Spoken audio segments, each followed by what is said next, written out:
Avez-vous l'impression que vos enfants sont souvent devant les écrans depuis le confinement? Avez-vous de la difficulté à savoir quelle place devraient prendre les écrans au sein de votre famille? Ce qu'il faut retenir, c'est que les écrans font partie de nos vies, mais peuvent devenir des voleurs de temps. Du temps pour jouer tout en apprenant, comme de socialiser pour développer le langage ou les habiletés sociales. Voleurs de temps aussi pour aller jouer dehors, bouger, donc rester en santé. C'est normal d'être plus lousse de temps en temps. Ce qui compte, c'est l'équilibre entre le temps d'écran et les moments de jeu en famille ou libre.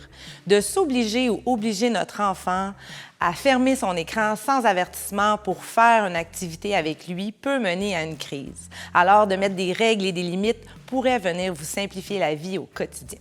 Pour vous déculpabiliser aussi de voir vos enfants tourner en rond, ne pas savoir quoi faire lorsque vous êtes en télétravail ou que vous ayez un horaire surchargé, rassurez-vous, l'ennui et la solitude développent leur imagination et c'est bon pour leur développement. Qu'est-ce qui est important de se rappeler, c'est que les écrans ne remplaceront jamais les parents. Alors voici 3 moments de qualité à passer dans une journée sans écran.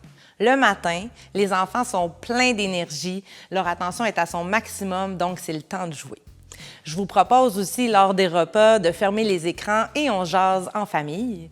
Et pour le dodo, on recommande de fermer les écrans au moins 1 heure avant pour permettre au cerveau de se préparer au sommeil. C'est le moment idéal pour raconter des histoires.